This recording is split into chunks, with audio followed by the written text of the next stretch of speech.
मत कीजिए अल्लाह के वास्ते। प्रोग्राम खामोश हो जाइए, बैठिए बैठिए। अभी फिर लग जाएगा। सुनिएगा, शांत हो जाइए ना सर। या अय्युहल्लज़ीना आमनू, ठीक है। ऐ वो लोगो जो ईमान लाए हो, ऐ मुसलमानों, ला तुल्हिकुम अमवालुकुम वला औलादुकुम अन ज़िक्रिल्लाह। बड़े गौर से सुनिएगा, मैं एक एक लफ्ज का तर्जमा कर रहा हूं। ला तुल्हिकुम अमवालुकुम वला औलादुकुम अन ज़िक्रिल्लाह। ऐ ईमान वालो, तुम्हारा माल तुम्हें अल्लाह के जिक्र से गाफिल न कर दे, तुम्हारी औलाद तुम्हें अल्लाह के जिक्र से गाफिल न कर दे। या अल्लाह ने दो चीजों का नाम दिया,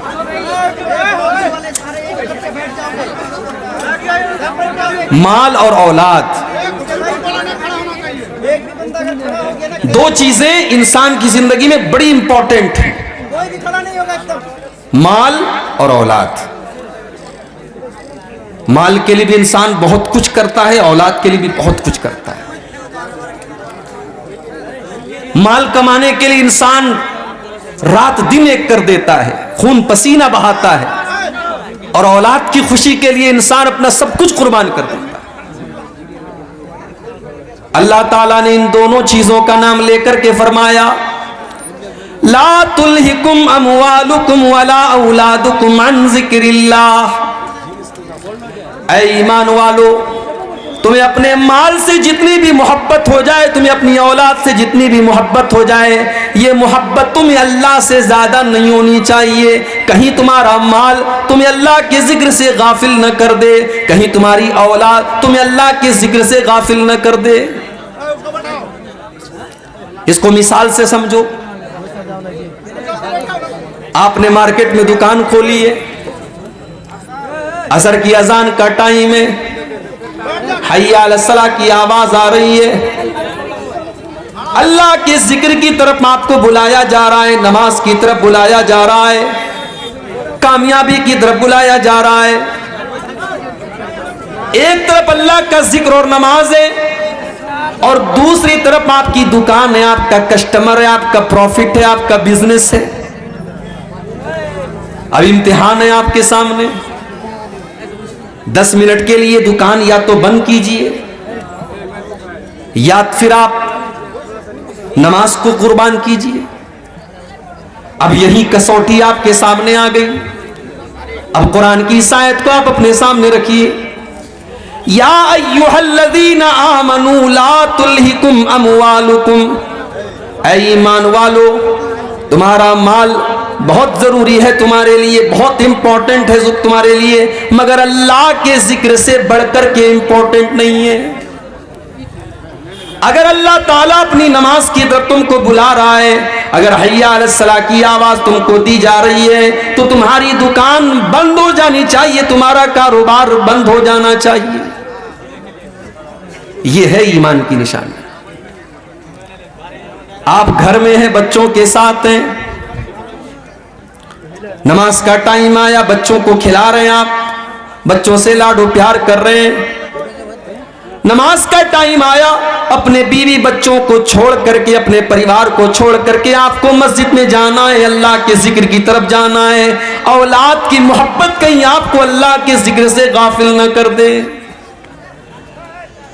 नबी अकरम सल्लल्लाहु ताला अलैहि वसल्लम जुमा का खुतबा दे रहे हैं। अबू दाऊद की सही रिवायत है, आप जुमा का खुतबा दे रहे हैं और आपके दोनों नवासे हजरत हसन और हुसैन रजी अल्लाह ताला अन्हुमा मस्जिद के अंदर खेलते हुए चले आ रहे हैं। 4-5 साल के मासूम बच्चे, लाल रंग का कपड़ा पहने हुए हैं, नबी के नवासे हैं, नबी के बेटे की तरह हैं, नबी अपने बच्चों की तरह इनसे प्यार करते थे। दोनों मस्जिद में नजर आए। इमाम कायनात ने मिंबर से देखा, मेरे नवासे गिरते पड़ते फिसलते कूदते मस्जिद के अंदर दाखिल हो रहे हैं। हो लोगों, मेरे नबी को अल्लाह ने कोई औलादे नरीना से नहीं नवाजा, बेटे आपको पैदा हुए, सब बचपन में इंतकाल कर गए। यह भी एक बहुत बड़ा इम्तिहान था अल्लाह के नबी के लिए, और शायद हिकमत भी अल्लाह ताला की तरफ से यह थी कि अल्लाह ने अपने नबी के किसी बेटे को जवान होने नहीं दिया। कासिम पैदा हुए, बचपन में इंतकाल कर गए। अब्दुल्ला पैदा हुए, बचपन में इंतकाल कर गए। इब्राहिम पैदा हुए, बचपन में इंतकाल कर गए। कोई बेटा आपका जवान न हुआ। और अल्लाह ने कुरान में इसकी वजाहत भी कर दी, मा काना मुहम्मदुन अबा अहदिम मिर रिजालिकुम, मुहम्मद किसी मर्द के बाप नहीं है, उनकी औलाद में कोई मर्द नहीं है, उनकी औलाद में कोई ऐसा लड़का नहीं जो जवान हुआ हो, जो मर्द हुआ हो। दुनिया वालों को यह मैसेज भी दिया गया, ओ लोगों, ये मेरा आखिरी नबी है, ये सबसे महबूब मेरा बंदा है, मगर हमारे फैसले के आगे मेरे नबी भी मजबूर है, मेरे नबी को भी मेरे फैसले के आगे कोई इख्तियार नहीं है। मैं ना चाहूं तो मेरे नबी को कोई बेटा नहीं है। मैंने चाहा तो 4 बेटियां मैंने दे दी, और मैंने नहीं चाहा तो कोई एक बेटा भी मेरे नबी का जवान न हुआ। मक्के वालों ने ताना भी दे दिया, ऐ मोहम्मद, आपके बाद तो आपकी कोई नस्ल नहीं चलेगी। भाई दुनिया में इसी को तो बड़ी अहमियत दी जाती है। अगर किसी को लड़का ना हो, किसी को सिर्फ बेटियां हो, तो लोग ताना देते हैं कि इसकी तो नस्ल नहीं चलेगी, इसका तो वंश नहीं चलेगा। ये ताना कोई नया नहीं है, ये ताना तो 1400 साल पुराना है। ये ताना तो अल्लाह के नबी को भी दिया गया, ऐ मोहम्मद, आपकी तो नस्ल न चलेगी, आपके तो कोई औलाद नरीना आपको नहीं, आपको तो कोई बेटा ही नहीं है, आपको कौन याद करेगा। ओ लोगों, हमारी माँ को कोई गाली देता है तो हम जवाब देते हैं, हमारे बाप को कोई बुरा भला कहता है तो हम जवाब देते हैं। अल्लाह को अपने नबी से कितना प्यार है, अल्लाह को अपने नबी से कितनी मोहब्बत है। जब नबी को बुरा भला कहा गया, जब नबी को ताना दिया गया, अल्लाह ने कुरान की आयतें नाजिल फरमा दी, अल्लाह ने अपने नबी का जवाब दिया, इन्ना आतैना कल कौसर फसल्लि लिरब्बिका वन्हर इन्ना शानिअका हुवल अबतर। ऐ नबी, कौन कहता है कि आपके बाद आपका नाम न लिया जाएगा। इन्ना आतैना कल कौसर, ऐ नबी, कल कयामत का दिन होगा, अहले ईमान आपके पास आएंगे, जब तक आपके हाथ से वो कौसर का जाम न पी लेंगे वो जन्नत के अंदर दाखिल न होंगे। इन्ना आतैना कल कौसर, ऐ नबी, हमने आपको कौसर दिया है। ऐ नबी, आपको जो ये कहता है कि आपके बाद आपका नाम लेने वाला कोई न होगा, ऐ नबी, जाओ उनको सुना दो, जब तक दुनिया में अजान की आवाज जारी रहेगी, जब तक अशहदु अल्ला इलाहा इल्लल्लाह की आवाज बुलंद होती रहेगी, तब तक इस दुनिया के अंदर, आसमान के अंदर, जमीन के अंदर अशहदु अन्ना मुहम्मद रसूलुल्लाह की आवाज भी बुलंद होती रहेगी। इन्ना आतैना कल कौसर, ऐ नबी, हमने आपको बहुत भलाइयों से नवाजा है, हमने आपको कौसर से नवाजा है। फसल्लि लिरब्बिका वन्हर, आप अपने रब के लिए नमाज पढ़िए, कुर्बानी कीजिए। इन्ना शानिअका हुवल अबतर, ऐ नबी, जो लोग आपके दुश्मन हैं, कल उनका कोई नाम लेने वाला न होगा, कल अबू जहल का कोई नाम लेने वाला न होगा, कल अबू लहब को कोई याद करने वाला न होगा, लेकिन ऐ नबी, आपके ऊपर जान छिड़कने वाले, आपके लिए जान देने वाले, आपके लिए जान लुटाने वाले और आपका कलमा पढ़ने वाले करोड़ों की तादाद में होंगे। इन्ना शानिअका हुवल अबतर, आपका दुश्मन ही नस्ल कटा हुआ है, आपके दुश्मन की दुम कटी हुई है। बेटा नहीं अल्लाह के नबी को, लेकिन हां, अल्लाह के नबी हमारे लिए बाप की तरह है।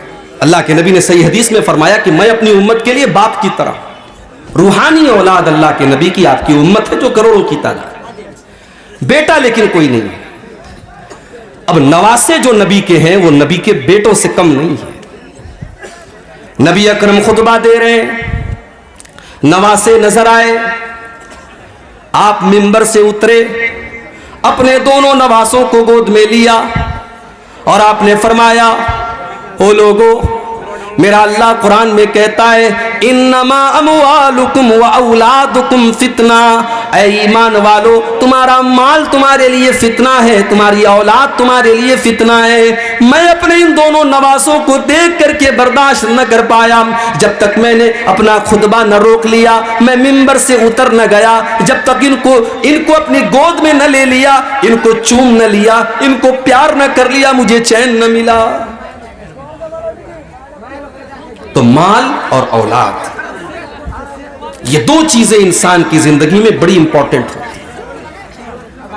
इंसान हराम का रास्ता क्यों अपनाता है? मेरे नौजवान साथियों, यह अलग बात है कि जब आप जवान हो जाते हैं तो आपको अपने बूढ़े बाप की पेशानी पर बुढ़ापे की लकीरें बुरी लगने लगती हैं, मगर कभी गौर करना कि अपने बच्चों के लिए माँ बाप क्या क्या करते हैं। कितने तो ऐसे माँ बाप है जो अपने बच्चों की खुशी के लिए गलत रास्ता भी अपनाने लगते हैं, हालांकि वो जायज नहीं है, हराम है, लेकिन अपने बच्चों की खुशी के लिए माँ बाप कभी कभी हराम और नाजायज रास्ता भी अपनाने लगते हैं। अल्लाह ने फरमाया या अय्युहल्लज़ीना आमनू ला तुल्हिकुम अमवालुकुम वला औलादुकुम अन ज़िक्रिल्लाह। तुम्हें माल से जितनी भी मोहब्बत हो जाए, लेकिन माल के चक्कर में कभी तुम अल्लाह के जिक्र को मत छोड़ना। 2017 की बात है, अल्लाह ने सऊदी अरब जाने का मौका दिया। मदीना के अंदर में असर की नमाज का टाइम था। अजान के 10 मिनट पहले मस्जिद नबवी से वॉकिंग डिस्टेंस पर एक नकाब की दुकान पर गया। नकाब खरीदा, मैंने सेलेक्ट कर लिया, पसंद कर लिया, रेट भी तय हो गया। मैं पैसा देने वाला हूं, नकाब देने वाला है। बगल में मस्जिद नबवी के लाउड स्पीकर से अजान की आवाज आने लगी, अल्लाहु अकबर अल्लाहु अकबर। दुकानदार ने काउंटर बंद कर दिया, पर्दे गिरा दिए, कहा शेख साहब बाद में आइएगा।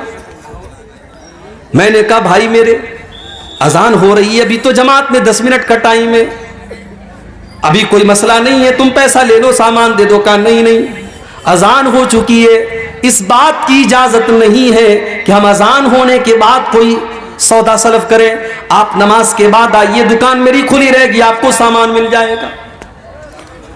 अल्लाह की कसम, उस दुकानदार ने पैसा मेरी जेब में मौजूद है, उसने पैसा न लिया, उसने सामान न दिया। अजान की आवाज सुनने के बाद, ओ लोगों, आज सऊदी अरब के लोग बहुत बुराइयां करते हैं। अल्लाह की कसम, अपनी तमाम कमियों और कोताहियों के बावजूद आज भी इस्लाम अगर अपनी सच्ची हालत में पूरी कायनात के अंदर कहीं मौजूद है तो आपको उस मक्का मदीना की सरजमीन पर मिल जाएगा। अजान हो रही है, दुकान बंद, कोई सौदा नहीं होगा।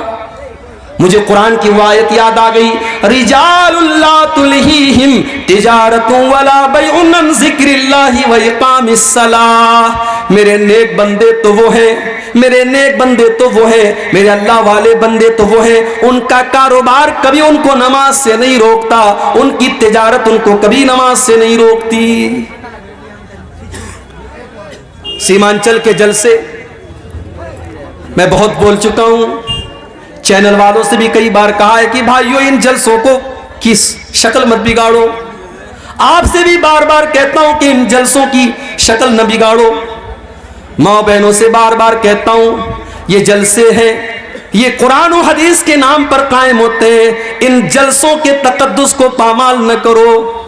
जवान जवान लड़कियां सज धज करके, मेकअप करके, सवर करके इन जलसों में आ रही हैं, और वो बाश और बदमाश किस्म के लड़के रास्तों पर घूम रहे हैं। मेरे भाइयों, अगर जलसों का यही मकसद है तो अल्लाह के वास्ते इन जलसों को बंद कर दीजिए। चैनल वालों, आपने गली गली नुक्कड़ नुक्कड़ चैनल खोले, तकरीरों के एक तकरीर के 50-50 रिकॉर्ड करने वाले कैमरे लगे हुए हैं। तकरीरों को आपने रिकॉर्ड किया, आपने अपने व्यूअर्स बढ़ाने के लिए, अपने देखने वालों की, अपने दर्शकों की तादाद बढ़ाने के लिए आपने तकरीर कुछ थी, आपने उस पर गर्मा गर्म कोई टॉपिक डाल दिया, जो मैंने अपनी तकरीर में जो बात कही भी नहीं, जिसका जिक्र भी मैंने न किया, वो बात आपने मेरी तकरीर में उसके टॉपिक बना दिया उसको।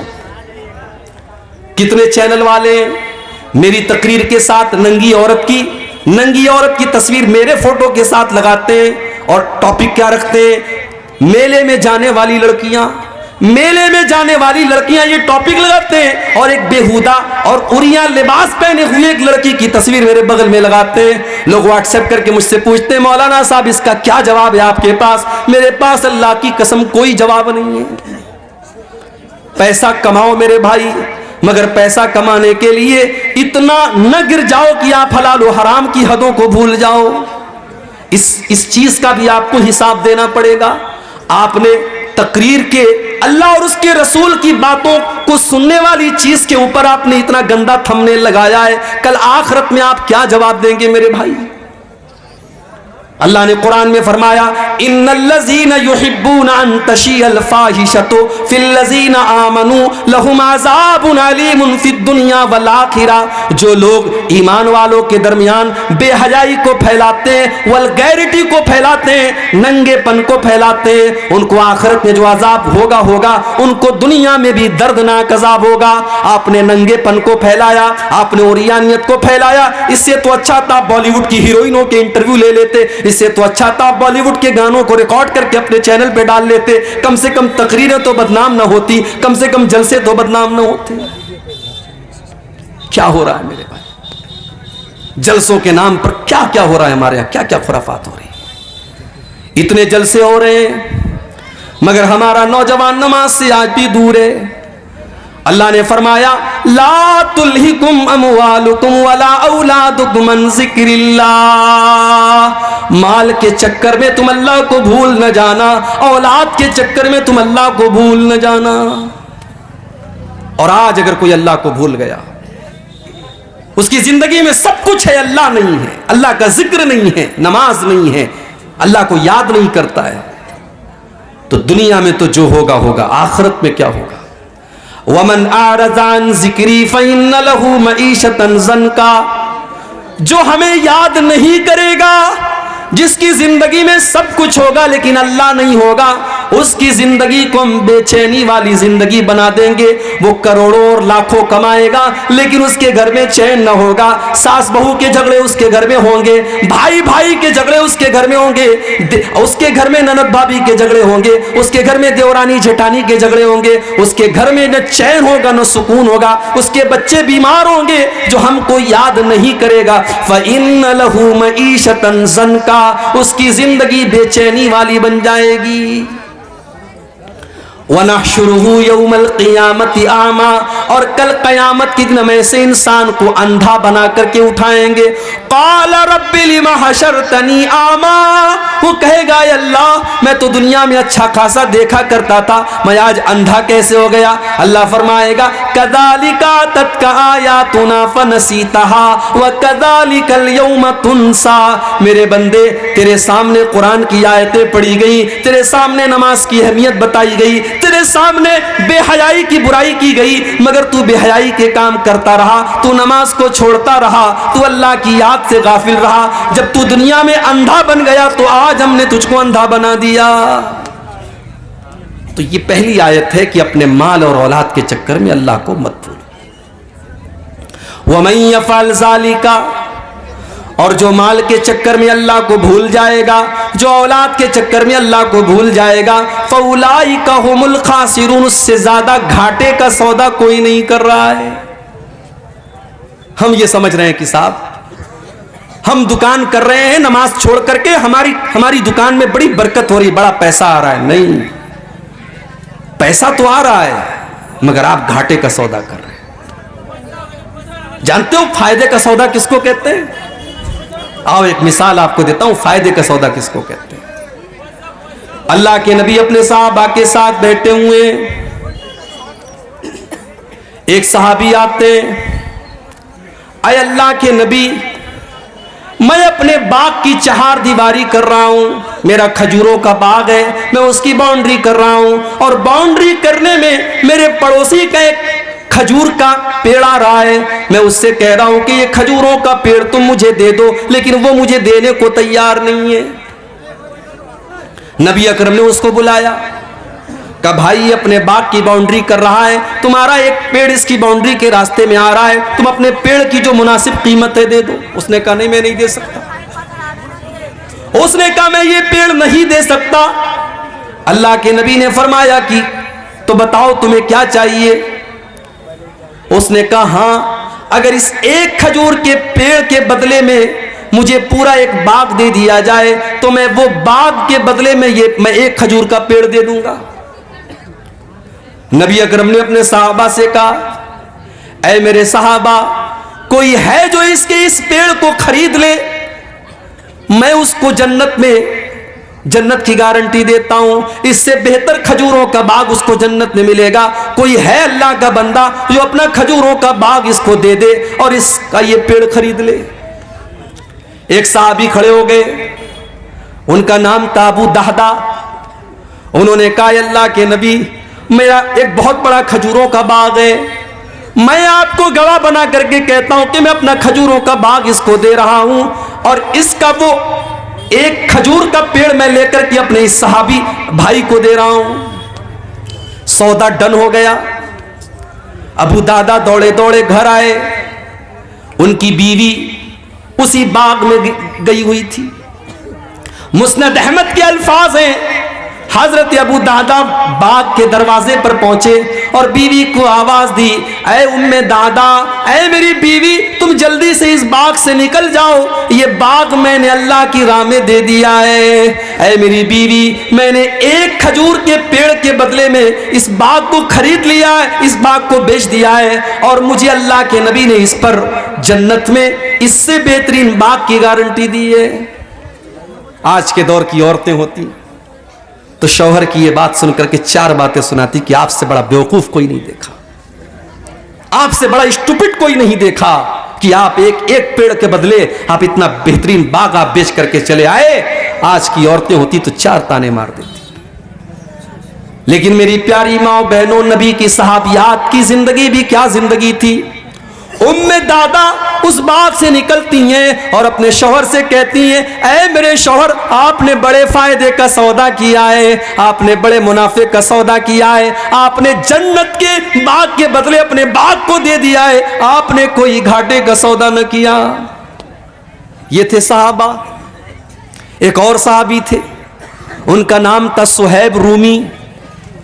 हमारे यहाँ शेरशाबादी चलता है, अंसारी चलता है। इसी बिहार में दरभंगा में एक गांव है, वहां सड़क में दीवार बनी है, एक तरफ से अंसारियों का रास्ता, एक तरफ से शेख का रास्ता है। अंसारी के रास्ते से शेख नहीं जा सकता, शेख के रास्ते से अंसारी नहीं जा सकता। हम तो बिरादरियों में बटे हुए हैं, ठीक है, बिरादरी है तो है, लेकिन बिरादरी कोई फख्र की चीज नहीं है। शेरशाबादी ये सोचे मैं शेख और अंसारी और खान से अच्छा हूं, खान ये सोचे मैं अंसारी से बेहतर हूं, अंसारी ये सोचे मैं फला से बेहतर हूं, ये इस्लाम की तालीम नहीं है। इन्ना अक्रमकुम इंदल्लाहि अत्काकुम, बिरादरी की बुनियाद पर किसी को कोई इज्जत हासिल नहीं है। नबी के सहाबा में आप देखें वैरायटी है सहाबा। सलमान फारसी ईरान के रहने वाले, सुहैब रूमी रूम के रहने वाले, इसी तरीके से हजरत बिलाल हबशा के रहने वाले।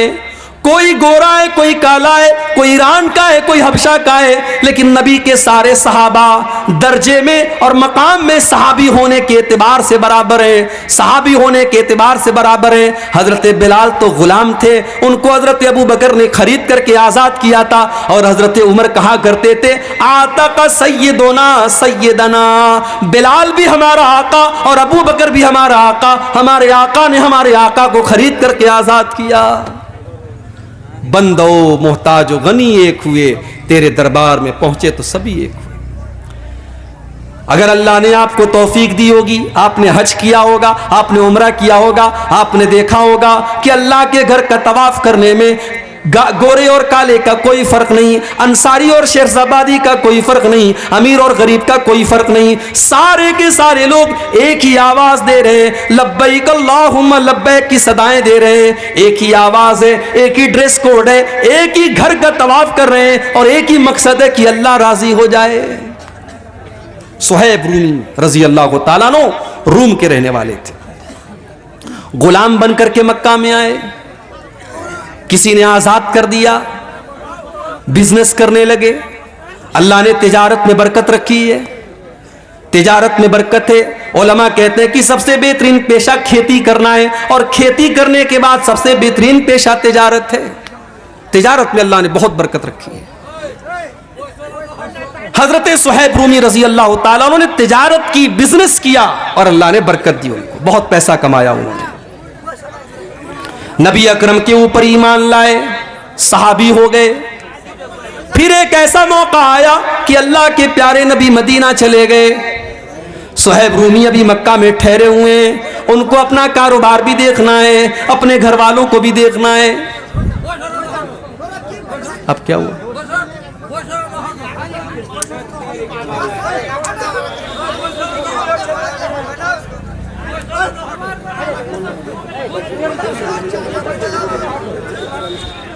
बगैर चिल्लाए भी तो कोई बात से गुजारिश है, इत्मीनान से सुने और सुनने वाले को सुनने दें,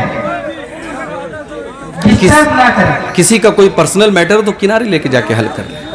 आप लोग इत्मीनान रखें, जैसे सुनना हो सुने, इत्मीनान रखें। सुहैब रूमी रजी अल्लाह ताला नो अपने सारे बिजनेस का सेटअप करते हैं, सारे माल को इकट्ठा करते हैं और तैयारी करते हैं मदीना जाने की। सामान पैक कर लिया, ऊंट तैयार हो गया। सुहैब रूमी मक्का से निकलने लगे। मक्का के काफिरों ने ऊंट की नकेल पकड़ी, कहां जा रहे हो? कहा मैं मदीना जा रहा हूं, यस्रिब जा रहा हूं, अपने नबी के पास जा रहा हूं। मक्का वालों ने कहा सुहैब हम तुम्हें मदीना न जाने देंगे, तुमने सारी जिंदगी मक्का में रह करके पैसा कमाया और आज चाहते हो कि अपनी सारी कमाई लेकर के तुम मदीना चले जाओ। ऐ सुहैब हम कभी ऐसा न होने देंगे। कहा फिर क्या करते हो? कहा मैं हमारे पास बस एक ही ऑप्शन है, तुम अपना सारा माल हमको दे दो, हम तुम्हें मदीना जाने दे देंगे। हो लोगों, माल बड़ी अहम चीज है मगर अल्लाह से बढ़कर के नहीं है, रसूल से बढ़कर के नहीं है। सुहैब रूमी रजी अल्लाह ताला ने एक सेकंड भी नहीं लिया फैसला करने में। कहा मक्का वालों अगर ये बात है ले लो मेरा ये सारा माल, सारी जिंदगी की गाड़ी कमाई उनके हवाले कर दिया और खाली हाथ हजरत सुहैब रूमी मदीना चले आए। जब मदीना पहुंचे, फजर की नमाज का टाइम था, अल्लाह के प्यारे नबी नमाज पढ़ा रहे थे। सुहैब रूमी आते हैं और नमाज में शामिल हो जाते हैं। नबी अकरम ने सलाम फेरा, अपने सहाबी पर नजर पड़ी, अल्लाह के नबी खड़े हो गए, अपने सहाबी को गले लगाया। अल्लाह की तरफ से अल्लाह के नबी को बता दिया गया था सारा मामला। नबी ने पहला लफ्ज जो कहा, आपने फरमाया ऐ सुहैब रबिहतल भैया, रबिहतल भैया। ऐ सुहैब तूने बड़े फायदे का सौदा किया है, तूने कोई घाटे का सौदा न किया, तूने सारी जिंदगी की कमाई को ठोकर मार करके अल्लाह के दीन के लिए तूने कुर्बान कर दिया। ऐ सुहैब तूने बड़े फायदे का सौदा किया है। आज तो करोड़ों कमाने वाला, लाखों कमाने वाला मस्जिद के अंदर जब चंदा देने की बात आती है तो 5 का सिक्का तलाश करता है, 10 की नोट तलाश करता है। बीवी के लिए शॉपिंग करने के लिए 2000 की नोट निकालता है, बच्चों के शौक के लिए 500 की नोट निकालता है।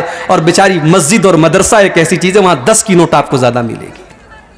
ये हमारे दिल का हाल है मेरे भाई। ला तुल्हिकुम अमवालुकुम वला औलादुकुम अन ज़िक्रिल्लाह। ऐ ईमान वालों, अपने माल के चक्कर में तुम अल्लाह को भूल न जाना, अपनी औलाद के चक्कर में तुम अल्लाह को भूल न जाना। अगर ऐसा करोगे फउलाइका हुमुल खासिरून, तो तुमसे ज्यादा घाटे में कोई न होगा। एक आयत का मतलब मैंने समझा दिया, अब दूसरी आयत का मतलब समझ करके बात खत्म करेंगे हम। वअन्फिकू मिम्मा रज़क़नाकुम मिन क़ब्ल अन यातिया अहदकुमुल मौत। और ऐ ईमान वालों, जो रोजी हमने तुमको दी है उसमें से खर्च करो, सदका करो, ज़कात दो, गरीबों को दो, यतीमों को दो, मदरसों में दो, मस्जिदों में दो, अल्लाह की राह में खर्च करो। कब खर्च करो? कब खर्च करो? बाप मर गया, बाप के मरने के बाद बेटा मस्जिद में चंदा दे रहा है, मैं इसको नाजायज नहीं कहता मेरे भाई, जायज है, मगर बेहतर यह होता कि बाप अपनी जिंदगी में खुद सदका दे करके जाए। मां का इंतकाल हो गया, मां जिंदा थी तो मां के ऊपर आप 10 रुपया खर्च करने के लिए तैयार नहीं थे। मां का इंतकाल हो गया, आप उसकी तरफ से लाखों अल्लाह के घर में दे रहे हैं, ये कोई अच्छी अलामत नहीं है। बेहतर ये होता कि मां की जिंदगी में आप मां की कदर करते। व अनफिकू मिम्मा रज़क़नाकुम, ऐ ईमान वालो जो रोजी हमने तुमको दी है तुम उसमें से खर्च करो। मिन क़ब्लि अन यातिया अहदकुमुल मौत, मौत के आने से पहले। अब ये मौत कब आएगी कोई नहीं जानता, कोई नहीं जानता कि मौत कब आएगी।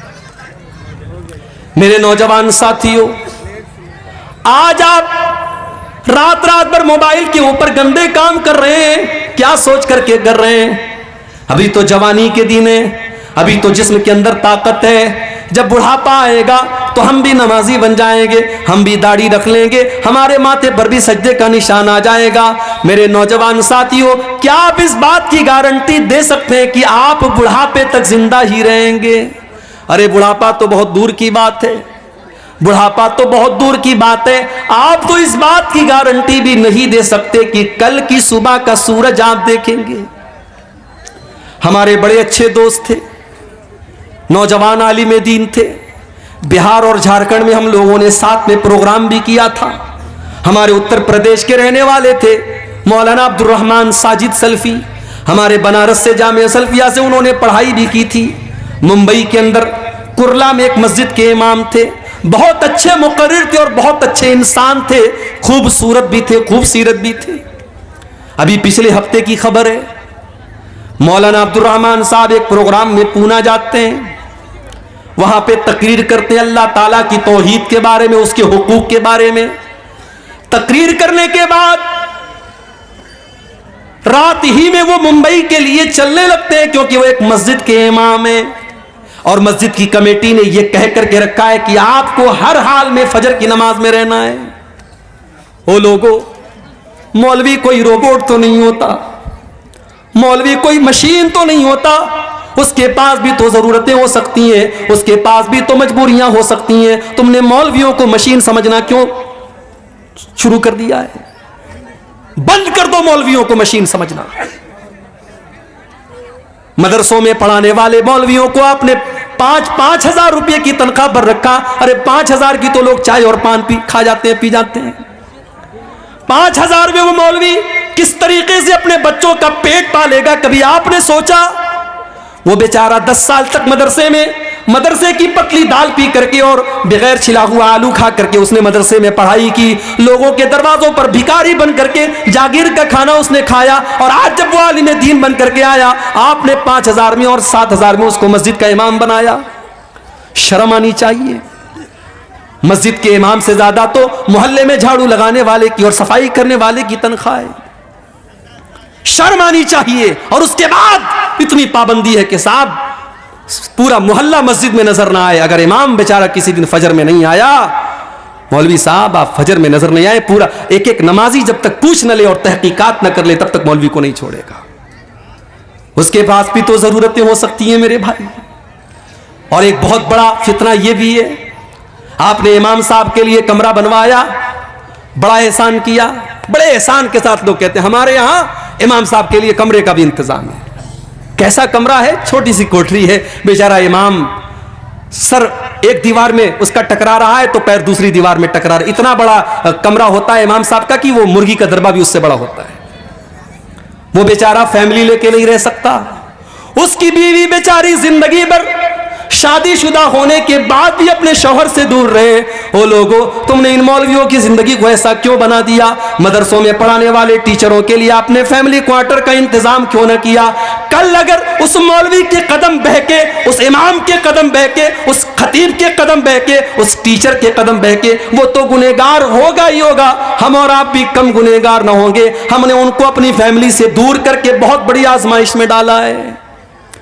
यहां पे बहुत सारी मस्जिदों के जिम्मेदार भी होंगे, मदरसों के जिम्मेदार भी होंगे। मैं अल्लाह का वास्ता देकर के आपसे कहता हूं कि आप अपने इदारे में पढ़ाने वाले टीचरों के लिए ऐसी जगहों का इंतजाम करिए कि वो फैमिली के साथ रहे। आप मस्जिदों के इमामों के लिए फैमिली क्वार्टर का इंतजाम कीजिए। आपको अगर अपने बीवी बच्चों के साथ रहने का हक है तो उस मौलवी को भी पूरा पूरा हक है मेरे भाई।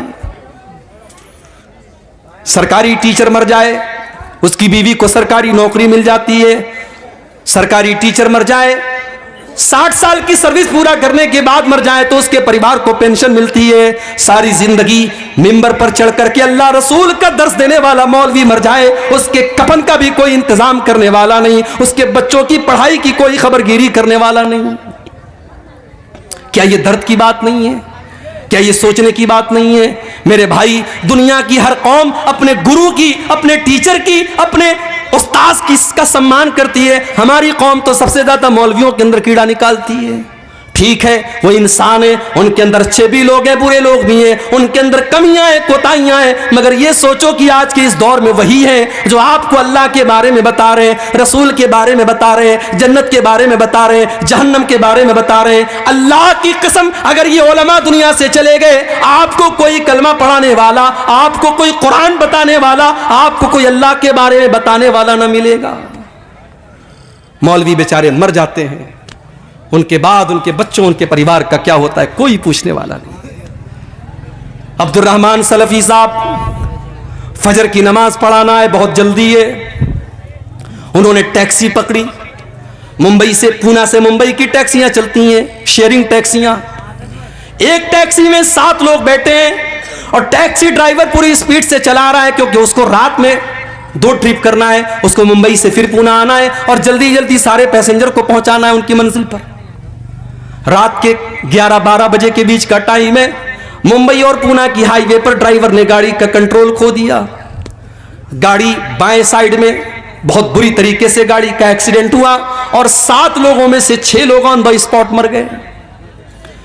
मेरे भाइयों, मेरे साथियों, क्या मौलाना अब्दुल रहमान सलफी ने यह सोचा होगा कि मैं पूना से तकरीर करने के बाद अपनी बीवी की शक्ल न देख पाऊंगा, अपने बच्चों की शक्ल न देख पाऊंगा?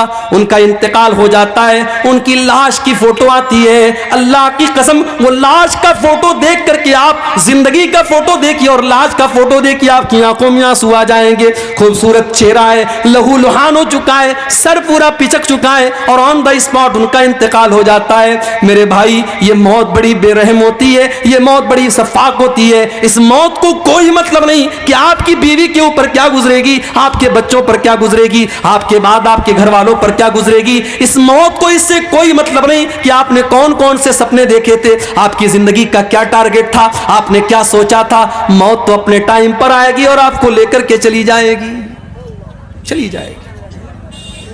वअन्फिकू मिम्मा रज़क़नाकुम मिन क़ब्लि अन यातिया अहदकुमुल मौत। ऐ ईमान वालो, हमने तुमको जो रोजी दी है तुम उसमें से खर्च करो, इसके पहले कि मौत आ जाए। फयक़ूल रब्बी लौला अख़रतनी इला अजलिन क़रीब। और जब मौत आ जाएगी तो इंसान कहेगा, ऐ अल्लाह थोड़ा सा मौका और दे देता, थोड़ा सा टाइम और दे देता। ऐ अल्लाह बहुत पैसा मेरे बैंक में रखा हुआ था, मैं तेरी राह में सदका कर देता। ऐ अल्लाह मैं तेरे रास्ते में दे देता।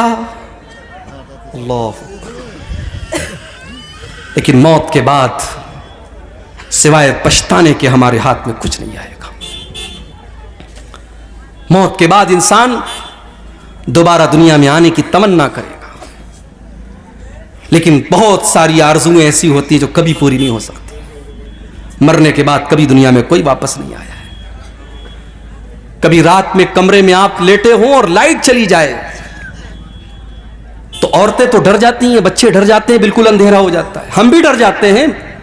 इंसान बिल्कुल अंधेरा हो जाए तो इंसान सोचने लगता है कहां जाए, दरवाजा किधर है, स्विच किधर है, सामान किधर है, इंसान सोचने पर मजबूर हो जाता है। ओ लोगों, जब रात में कभी आप कमरे में तन्हाई में होते हैं और लाइट चली जाए, अंधेरा हो जाए, क्या आप उस वक्त के बारे में नहीं सोचते जब आप अपनी कब्र में होंगे और वहां भी उससे ज्यादा अंधेरा होगा और वहां पर आपको बचाने वाली कोई बीवी न होगी, वहां पर आपको बचाने वाले कोई माँ बाप न होंगे, कोई रिश्तेदार न होगा। उस मौत के बारे में, उस कब्र के बारे में हम क्यों नहीं सोचते? उस मौत के बारे में हम क्यों नहीं सोचते? मौत के आने के बाद इंसान ये तमन्ना करेगा कि काश हमें दोबारा दुनिया में आने का मौका दे दिया जाए। अल्लाह ने फरमाया कुरान के 18वें पारे में, हत्ता इज़ा जाअ अहदहुमुल मौत, जब मौत का टाइम आता है इंसान ये कहता है, क़ाल रब्बिरजिऊन, ऐ अल्लाह तू एक मर्तबा मुझे दुनिया में दोबारा लौटा दे, लअल्ली अअमलु सालिहा, ऐ अल्लाह मैं दोबारा दुनिया में जाने का चांस मांग रहा हूं। इसलिए नहीं कि बेटी की शादी करना है, इसलिए नहीं कि बीवी के नाम बैंक बैलेंस करना है, इसलिए नहीं कि मकान बनवाना है, इसलिए नहीं कि बेटी के जहेज का इंतजाम करना है। आज कितने बूढ़े बाप हैं, जवान बेटियां उनके घर में खूबसूरत भी हैं, दीनदार भी हैं, नमाजी भी हैं, कुरान भी पढ़ने वाली हैं, मगर पूरे गांव में कोई उनसे रिश्ता करने वाला नहीं है, क्योंकि उस गरीब के पास अपनी बेटी को बेचने के लिए पैसा नहीं है। ओ लोगों, आज हमने ऐसा माहौल बना दिया कि आज बेटियों का सौदा होता है। जितना क्वालिफाइड दामाद हो, सरकारी नौकरी वाला दामाद है तो अलग कीमत है, अच्छा बिजनेस वाला दामाद है तो अलग कीमत है। आज हमने दामादों की कीमतें बनाकर रख दी। आज तो अपनी बेटियों का सौदा कर रहे हैं, सौदा हो रहा है। और कौन कर रहा है? अहले हदीस कर रहा है। बड़े फख्र से हम कहते हैं कि साहब, सीमांचल में कौम ऐसी भी है कि पूरी कौम अहले हदीस है। कभी हम कहते हैं, दूसरी जगहों पर बात निकलती है कि कटिहार से लेकर के किशनगंज तक चले जाओ, अररिया से फॉरबिसगंज से लेकर के आप पूर्णिया के तमाम इलाकों को देखो, बड़ी तादाद में एक ऐसी कौम रहती है जो सबकी सब अहले हदीस है। मगर अहले हदीस का मतलब सिर्फ सीने पर हाथ बांधना तो नहीं होता है मेरे भाई। अहले हदीस का मतलब सिर्फ नमाज में जोर से आमीन कहना तो नहीं होता है। अहले हदीस का मतलब होता है कुरान और हदीस पर चलने वाला। और अल्लाह की कसम, जो कुरान और हदीस पर चलेगा वो जहेज की डिमांड तो नहीं करेगा, वो जहेज का लेन देन तो नहीं करेगा जो आज हमारे यहां हो रहा है। बेटियों का सौदा हो रहा है, और आज हमने ऐसे हालात पैदा कर दिए कि बेटी पैदा होती है तो ना चाह करके भी बाप की पेशानी पर बल पड़ जाता है कि ये कैसी मुसीबत मेरे पास आ गई। इसको पढ़ाना भी होगा, ये जवान होगी तो जमाने की गंदी नजरों से इसको बचाना भी होगा। जब ये जवान होगी तो इसको जमाने की गंदी नजरों से बचाना भी होगा। इसको बेपर्दगी से भी बचाना होगा, इसको बेहयाई से भी बचाना होगा, इसके दुपट्टे का भी ख्याल करना पड़ेगा, इसके कपड़े का भी ख्याल करना पड़ेगा। और जब बड़ी मुश्किल से ये जवान हो जाएगी तो फिर इसके लिए जहेज का इंतजाम करना पड़ेगा। इंसान के दिल में ये ख्याल आ ही जाता है कि अल्लाह, ये कौन सी मुसीबत हमारे घर में आ गई, इससे तो बेहतर था कि मुझे बेटा हो जाता। हमने ये हालात बना दिए, हमने ये हालात बना दिए। वरना बेटियां तो रहमत होती हैं, बेटियां तो अपने माँ बाप के लिए जन्नत की खुशखबरी लेकर के आती हैं। अल्लाह के नबी फरमाते, मनिब्तुलिया मिन हाज़िहिल बनाति शैअन कुन्न लहू सित्रम मिनन नार। जिसको अल्लाह ताला बेटी दे दे और बेटी के इम्तिहान में वो खरा उतर जाए, वो बेटियां अपने माँ बाप को जहन्नम की आग से बचाएंगी। एक हदीस में अल्लाह के नबी ने फरमाया, मन आला जारियतैनि हत्ता तबलुगा। जिसको अल्लाह ने 2 बेटियां दे दी और दोनों बेटियों की उसने अच्छी परवरिश कर ली, दोनों बेटियां जवान हो गईं। अच्छा, लोग कहते हैं ना बेटियां पराया धन होती हैं, लोग ऐसा बोलते हैं। माफ कीजिएगा, ये हिंदुस्तान का कल्चर होगा, ये हमारे गैर मुस्लिम भाइयों का कल्चर होगा। बेटियां पराया धन नहीं होती, बेटियां अपना धन होती हैं। बेटियां अपना धन होती हैं। और हमने देखा है कि माँ बाप आखिरी सांसें ले रहे हैं और उसी घर में रहने वाला जवान बेटा एक बार पलट करके बाप की और माँ की हाल चाल नहीं लेता है, और बेटी बेचारी ससुराल से दौड़ी दौड़ी आती है और माँ के बगल में बैठकर और बाप के बगल में बैठकर उनकी सेवा करती है, उनकी खिदमत करती है। बेटियों को पराया धन समझने की ये ज़हनियत निकाल दो मेरे भाई। बेटियां हमेशा अपनी होती, और जिसको अल्लाह ने 2 बेटियां दे दी, और अल्लाह के प्यारे नबी कहते हैं कि जिसने उन दोनों बेटियों की परवरिश कर ली, यहां तक कि वो दोनों बेटियां जवान हो गईं, तो कयामत के दिन वो इंसान इस हाल में आएगा। अल्लाह के नबी ने अपनी दोनों उंगलियों से इशारा करके फरमाया कि जैसे ये दोनों उंगलियां एक दूसरे के साथ मिली हुई हैं, लगी हुई हैं, बेटियों की परवरिश करने वाला वो बाप, वो माँ कल कयामत के दिन जन्नत में मेरे साथ इस तरीके से रहेगा जो जैसे ये दोनों उंगलियां एक दूसरे से मिली हुई। मगर हमने जहेज की इस रस्म की वजह से हमने आज बेटियों को बोझ बना दिया। और अफसोस की बात तो यह है कि मौलवी हजरात के यहां भी जहेज लिया जा रहा है। मौलवी भी अपने बेटे की शादी पर जहेज ले रहा है और मौलवी भी अपनी बेटी की शादी पर जहेज दे रहा है। जहेज देना मजबूरी हो सकती है, लेना मजबूरी नहीं हो सकती है। अगर आप ले रहे हैं, इसका मतलब कि आप उस चीज को जायज समझ रहे हैं मेरे भाई। आप अपनी गैरत का और अपनी इज्जत का जनाजा खुद निकाल रहे हैं। शादी के पहले दिन जिस बेड के ऊपर आप सोते हैं, वो बेड आपको ससुराल से मिल रहा है। जो शेरवानी पहन करके आप निकाह पढ़ रहे हैं, वो शेरवानी भी ससुराल के पैसे से मिल रही है। जो खूबसूरत टाइटन की घड़ी आपने 3-4 हजार की लगाई है, वो भी आपको ससुराल से मिली है। तो आप किस टाइप के मर्द हैं? आपके हाथों में तो 2-4 चूड़ियां पहना दी जानी चाहिए, आपको तो खातून का लक़ब मिल जाना चाहिए। सोचिए मेरे भाइयों, इस जहेज ने हमारे नौजवानों को काहिल बना दिया। मैं कहता हूं मेरे नौजवान साथियों, तुम अगर ये तय कर लो अपनी कमाई से, अगर बेहतरीन बेड न हुआ, एक मामूली बिस्तर पर और एक मामूली चटाई पर अपनी बीवी के साथ हम गुजार लेंगे, जब अल्लाह ताकत दे देगा हम मसेरी का इंतजाम कर लेंगे। अगर तुम ये सोच लो ठीक है हमारे घर में फ्रिज नहीं आएगा, जब अल्लाह तौफीक देगा हम फ्रिज खरीद लेंगे, तब तक हम घड़े के ठंडे पानी से काम चला लेंगे। ठीक है हमारे घर में बाइक नहीं है, हम साइकिल की सवारी कर लेंगे, जब अल्लाह ताकत देगा हम 4 व्हीलर ले लेंगे। ये मिजाज बना लो, ये ज़हन बना लो, अल्लाह की कसम अल्लाह आपको बरकत देगा। लेकिन ये जहेज की रस्म तकरीरें करने से खत्म नहीं होगी, अमल करने से खत्म होगी। जब आप ये सोच लेंगे कि हां इस रस्म ने आज समाज की बेटियों की शादी को मुश्किल बना दिया है। बेटी जवान होती है 20 साल की उम्र में, बेटा जवान होता है 20 साल की उम्र में, और इस जहेज की रस्म की वजह से और शादी ब्याह की इन रस्मों की वजह से आज बेटियां 30-30 साल को क्रॉस कर रही हैं, बेटों की उम्र 25-30 साल के पार हो रही है। इतनी उम्र होने के बाद उनकी शादी हो रही है। मेरे भाइयों, इतनी उम्र तक अगर उनसे कोई गुनाह हो जाए तो उसका जिम्मेदार कौन होगा? और आज तो हालात आप देख रहे हैं। अबुल कलाम साहब शायद बयान करेंगे, उन्होंने मुझसे कहा था आफ्ताब और श्रद्धा का मामला आपके सामने है।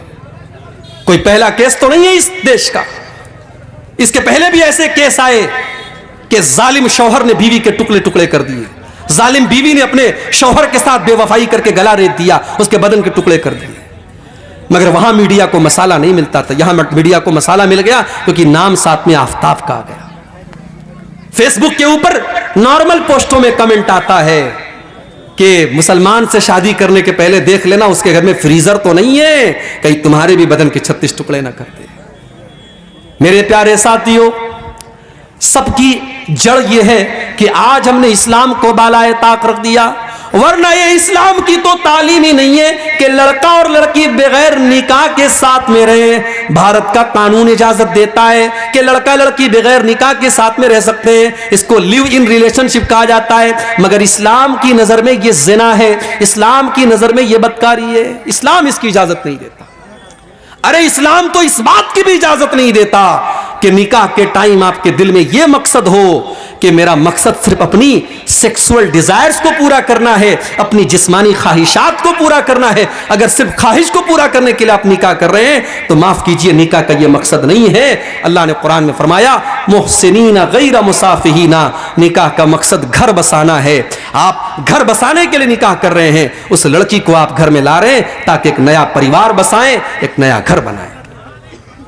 तो जहेज की इस रस्म की वजह से भी आज समाज में बड़ी बुराइयां हो रही। अल्लाह ने फरमाया कि इसके पहले की मौत आ जाए, इसके पहले की मौत आ जाए तुम अल्लाह के रास्ते में खर्च करो। जब मौत आ जाएगी तो तुम ये कहोगे कि अय अल्लाह, काश तो मुझे थोड़ा सा वक्त और दे देता ताकि मैं तेरी राह में सदका और खैरात करता। अल्लाह ने फरमाया वलन युअख्खिरल्लाहु नफ्सन इज़ा जाअ अजलुहा, लेकिन जब मौत का टाइम आ जाएगा तो एक सेकंड भी किसी को मोहलत नहीं मिलेगी, एक सेकंड भी किसी को मोहलत नहीं मिलेगी। ईमान तो फिरौन भी लाया था, जी हां फिरौन भी ईमान लाया था। कब लाया था? जब मौत को सामने देख लिया। जब फिरौन डूबने लगा तो फिरौन ने कहा आमनतु बिल्लज़ी आमनत बिही बनु इसराइल, मैं उस अल्लाह के ऊपर ईमान लाता हूं जिस अल्लाह के ऊपर बनी इसराइल ईमान रखते हैं। अल्लाह ने फरमाया आल आना वक़द असैत मिन क़ब्लु, ऐ फिरौन तू अब जा करके ईमान ला रहा है, अब तेरे ईमान लाने का क्या फायदा, तेरी सारी जिंदगी तो गुनाहों में गुजरी है। मेरे नौजवान साथियों, मौत अपने वक्त पर आएगी और आपको मोहलत नहीं देगी। एक आखिरी वाकया बयान करके बात खत्म कर रहा हूं। मुझे अभी फौरन निकलना है पूर्णिया के लिए, ट्रेन पकड़नी है, कल बनारस में प्रोग्राम है मेरा और वो अपने मोहल्ले का अपने घर का प्रोग्राम है, वहां शामिल होना जरूरी है। एक आखिरी वाकया सुना रहा हूं, सऊदी अरब का सच्चा वाकया। वहां के आलिम दीन ने लिखा है, 3-4 नौजवान गाड़ी में बैठे और सऊदी अरब की सड़कें माशाअल्लाह बेहतरीन सड़कें हैं, पूरी स्पीड से गाड़ी चल रही है, पूरी स्पीड से गाड़ी चल रही है। एक्सीडेंट हो गया और 4 नौजवानों में से 3 नौजवान ऑन द स्पॉट इंतकाल कर गए, फौरन मर गए। एक नौजवान बच गया, आखिरी सांसें ले रहा है। ट्रैफिक पुलिस वाले, शुरतुल मरूर वाले उसके पास पहुंचे और उससे पूछा कि क्या हाल है तुम्हारा, तुम कहां जा रहे थे, क्या नाम है तुम्हारा? उस नौजवान के मुंह से बस एक ही लफ्ज निकलता है, अनफी सकर, अनफी सकर, अनफी सकर। मैं सकर में हूं, मैं सकर में हूं, मैं सकर में हूं। ट्रैफिक पुलिस वालों को इस बात का मतलब समझ में नहीं आया। ट्रैफिक पुलिस वालों ने उस इलाके के आलिम दीन से कांटेक्ट किया कि यह नौजवान लड़का आखिरी टाइम में आना फी सकर कह करके मर गया, इसका मतलब क्या है? आलिम दीन ने, मौलवी साहब ने कहा कि इसका मतलब तुम्हें कुरान के 29वें पारे में मिलेगा। कुरान का 29वां पारा उठाओ, अल्लाह फरमाता है जब जन्नती जन्नत में जाएंगे, जब जहन्नमी जहन्नम में जाएंगे तो जन्नती जहन्नमियों से पूछेंगे मा सलककुम फी सकर, तुम सकर के अंदर कैसे चले गए? सकर मतलब बहुत खतरनाक गड्ढा। जहन्नम का एक नाम सकर भी है क्योंकि जहन्नम गड्ढे की तरह है, इंसान उसके अंदर गिरेगा, इसलिए जहन्नम का एक नाम सकर भी है। जन्नती जहन्नमियों से सवाल करेंगे मा सलककुम फी सकर, तुम जहन्नम के अंदर क्यों चले गए? तो जहन्नमी क्या जवाब देंगे? क़ालू लम नकु मिनल मुसल्लीन, हम नमाज नहीं पढ़ा करते थे। आलिम दीन ने कहा यह नौजवान नमाज नहीं पढ़ता था और मरने के टाइम अल्लाह ताला ने ऐसा मंजर उसको दिखाया कि उसने महसूस किया कि वो जहन्नम की आग में जल रहा है, इसलिए वो ये कह करके दुनिया से गया कि अना फी सकर, अना फी सकर, मैं सकर में हूं, मैं सकर में। मेरे अजीजों, मेरे नौजवान साथियों, बड़े दर्द के साथ आपसे गुजारिश करता हूं कि अपनी जवानी का मिस यूज करना बंद कर दो, ये मोबाइल का गलत इस्तेमाल करना बंद कर दो। 2 चीजों की गारंटी ले लो, 2 चीजों की गारंटी ले लो। अपने नौजवान भाइयों से भी कहता हूं, अपनी माओ बहनों से भी कहता हूं, अल्लाह के नबी ने फरमाया 2 चीजों की मुझे गारंटी दे दो, मैं तुम्हें जन्नत की गारंटी देता हूं। अज़मन लकुमुल जन्ना, 2 चीजों की गारंटी दे दो, मैं जन्नत की गारंटी देता हूं। एक जुबान की गारंटी दे दो, जुबान की गारंटी दे दो कि जुबान का गलत इस्तेमाल नहीं करेंगे, झूठ नहीं बोलेंगे, गीबत नहीं करेंगे, चुगली नहीं करेंगे, गंदी बातें मुंह से नहीं निकालेंगे। और दूसरे शर्मगाह की गारंटी ले लो कि जिना और बदकारी के करीब नहीं जाएंगे। जिना करना ये तो आखिरी गुनाह है, जिना के करीब ले जाने वाली चीजें। आप किसी गैर महरम लड़की से बात कर रहे हैं, आपको जितना भी कॉन्फिडेंस हो अपने ऊपर कि अरे मैं उस हद तक नहीं जाऊंगा, लेकिन आपने जिना के रास्ते पर अगर कदम रखा है तो इस बात का खतरा बहरहाल मौजूद है कि कल आप उस दलदल में फंस जाएंगे। तो इन 2 चीजों की अगर हमको गारंटी दे दे मेरे भाइयों, तो अल्लाह के नबी कह रहे कि मैं तुम्हें जन्नत की गारंटी देता हूं। ये चंद बातें थी इन दोनों आयतों के मुतालिक जो सूरह मुनाफिकून की आखिरी 2 आयतें हैं। अल्लाह से दुआ है रब्बुल आलमीन हम सबको अपने अमाल की इस्लाह करने की तौफीक अता फरमाए। रब्बुल आलमीन हमारे नौजवानों की, हमारे माओ बहनों की खास तौर से इस्लाह फरमाए, जब तक हमें दुनिया में जिंदा रखे, इस्लाम पर जिंदा रखे और हम सबका खात्मा ईमान पर हो, आमीन। व आखिर दावाना अल्हम्दुलिल्लाहि रब्बिल आलमीन। वस्सलामु अलैकुम व रहमतुल्लाहि।